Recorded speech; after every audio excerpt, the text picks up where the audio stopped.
दोस्तों, अगस्त की तारीख हो गई 26। सितंबर को आने को केवल 5 दिन बाकी हैं। इन सब के बीच बौखलाहट आज आपको दिखाने जा रहा हूं। कितना बौखलाया हुआ है इजराइल, किसी को बख्शने को तैयार नहीं है। वो भी तब जब उसका अपना लाडला बेन गुवेर उसके अपने ही लोगों के हत्थे चढ़ गया था। आज आपको दिखाऊंगा एक और बड़े घटनाक्रम को अंजाम दिया। 5 और पत्रकारों को मौत के घाट उतारा गया, हमला किया गया। यही नहीं, कई फिलिस्तीनियों पर हमला किया गया। आपको यह भी दिखाऊंगा कैसे पलटवार हुआ तो कैसे गिड़गिड़ाने लगा। यमन के हमले से कैसे बौखलाया हुआ और अपने आप को पीड़ित साबित कर रहा है। तो खबर निकल कर आई है, कई ऐसे इजरायली सैनिक हैं जिन्होंने खुद सुसाइड कर ली, आत्महत्या कर ली। बहुत सारी खबरें हैं दोस्तों आज। नमस्कार, मैं हूं प्रज्वल गौतम और आप देख रहे हैं the live TV. The live TV, सच सबसे आगे। शुरुआत इस खबर के साथ देखिए। Israel kills 5 journalist in new hospital मास किया। एक और नया हॉस्पिटल तैयार किया गया था। जानकारी मिली इजराइल को, उसे बम गिराने की आदत पड़ गई है। दरअसल वो बौखलाया हुआ है क्योंकि सितंबर आ रहा है और सितंबर में 150 करीब 150 के करीब ऐसे देश हैं जो फिलिस्तीन को मान्यता देने जा रहे हैं। इतना बौखलाया है कि उसको जमीन पर कब्जा करना है, चूंकि उसे करनी है अराजकता। तो अराजकता में बाधक कौन है? पत्रकार, क्योंकि वो खबर फैलाते थे पूरी दुनिया में। तो उन्होंने 5 और ऐसे जर्नलिस्ट को मौत की घाट उतार दिया। बड़ा मास्केर हुआ है, नरसंहार किया गया, जिससे हड़कंप मचा हुआ है। अब आप सोचिए, अभी एक हफ्ते पहले खबर आई थी, अल जजीरा के पत्रकार समेत अल जजीरा के पूरा कैंप जो बना था वहां पर हमला कर दिया और कितने पत्रकार मारे गए। उसके बाद भी शर्म नहीं है। और अमेरिका कहता है मुझे नहीं मालूम, डोनाल्ड ट्रंप कहते हैं मुझे नहीं मालूम। तो मैं मालूम ना पड़े, कोई फर्क नहीं पड़ता। अमेरिका ठेकेदार नहीं हो रहा, अमेरिका नेता नहीं है, डोनाल्ड ट्रंप नेता नहीं है। इसको भी मुंह तोड़ जवाब मिलना चाहिए। आइए देखिए खबर, क्या क्या हुआ है वहां पर। इन तस्वीरों के जरिए जरा समझिए कैसे वहां हमले हुए हैं। ये देखिए,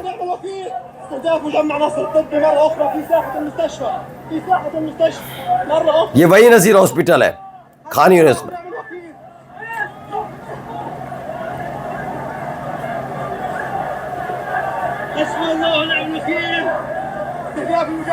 ये देखिए कैसे हमला किया गया है, अस्पताल पर हमला किया गया। और कल तलक कैसे रो रहा था, ये रोएगा, ये तड़पेगा, याद रखिएगा। मैं बता इसलिए रहा हूं क्योंकि आप कितने दिन तक आप ऐसा करेंगे। 22 महीने तक जो पीड़ित इजराइल था उसे खूंखार इजराइल में तब्दील हो गया। अब सारे देश खिलाफ खड़े हैं अमेरिका को, और अमेरिका भी नहीं, डोनाल्ड ट्रंप को छोड़कर। डोनाल्ड ट्रंप चूंकि राष्ट्रपति हैं तो उनकी चल रही है, हो सकता है उनका तख्ता पलट हो जाए। ये भी बता रहा हूं क्यों, क्योंकि उनके अपने देश के लोग नाराज हैं। आगे देखिए, एक और खबर दिखाता हूं। ये देखिए, अलग अलग खबर निकली नासिर हॉस्पिटल पर जब हमला हुआ उसके बाद की तस्वीरें। ये देखिए क्या क्या हालात हैं, ब्लर करना पड़ रहा है क्योंकि खून खराबा बहुत हुआ है। कितने लोगों पर हमला किया गया, कई पत्रकारों को मौत की घाट उतार दिया गया। ये इजराइल की असली हकीकत है। ये स्मोट्रिच और बेन गुवेर जैसे घिनौने टाइप के नेताओं का समर्थन करने वालों तुम पर धिक्कार है। वो सही कूटा जा रहा था, बिल्कुल कूट देते उस समय। ये देखिए, अल जजीरा की खबर है, इजरायली मिलिट्री ने एयर स्ट्राइक किया और नसीर मेडिकल कॉम्प्लेक्स पर हमला हुआ जिसमें 20 फिलिस्तीनी मारे गए, जिसमें कई जर्नलिस्ट भी शामिल हैं। ये जानबूझकर किया गया हमला था। ये देखिए एक और वीडियो, ये देखिए नसीर अस्पताल पे किए गए हमले की तस्वीर है।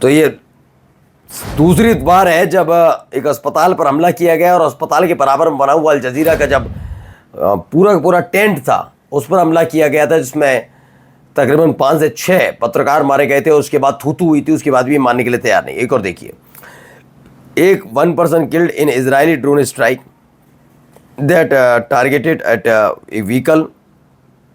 यहाँ लेबनान में भी एक बड़ा हमला किया गया, लेबनान की तस्वीर। अब आइए एक और खबर देखिए, गजा में क्या हो रहा है।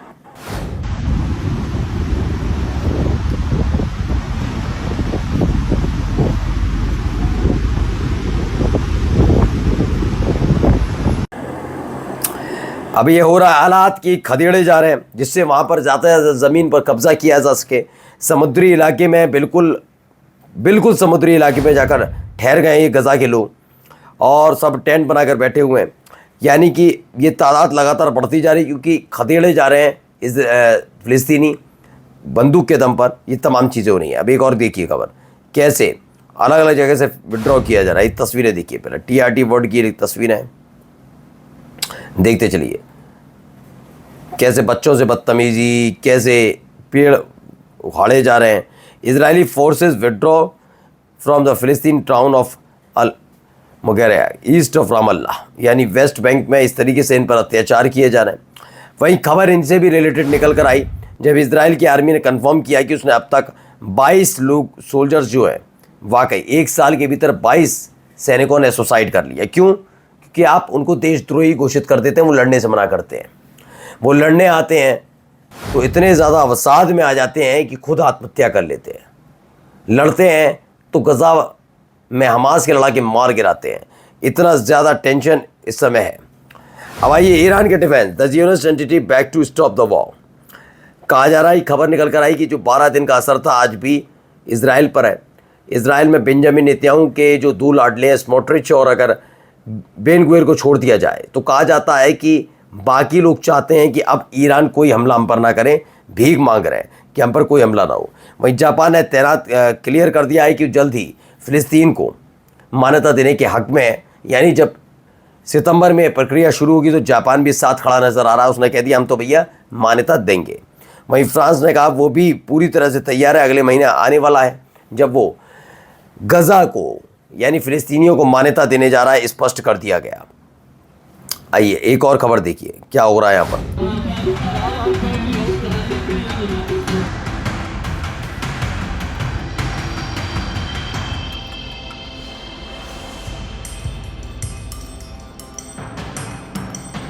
अच्छा, ये यमन से निकली हुई तस्वीर है सना से।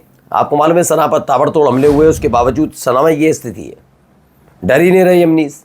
वो कह रहे और हमला कर लो, क्या फ़र्क पड़ता, हम पे बम दाग दो, मर जाए हम, कोई दिक्कत नहीं। ये स्थिति बनी। वहाँ गाने चल रहे हैं।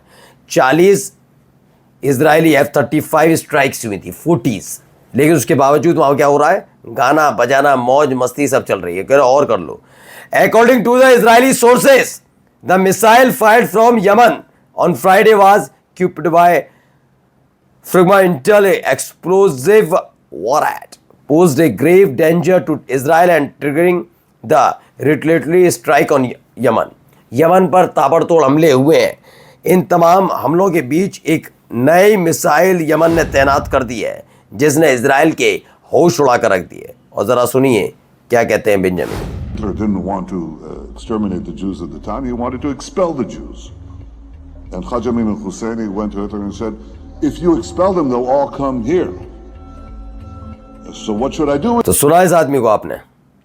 ये कहते हैं Hitler did not want to kill the Jews, a Muslim convinced him. One day they will say Netanyahu didn't want to kill Palestinians and Arab convinced him. ये बिल्कुल सही कहा गया है। अब आइए अगली खबर। यहाँ पर देखिए क्या हश्र किया जा रहा है, कैसा बर्ताव किया जा रहा है। I'm doing this because I'm a follower of Jesus Christ who broke the rules and created peace.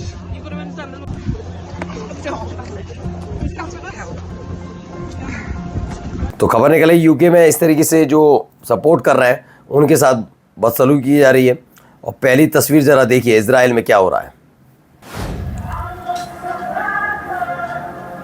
Israel में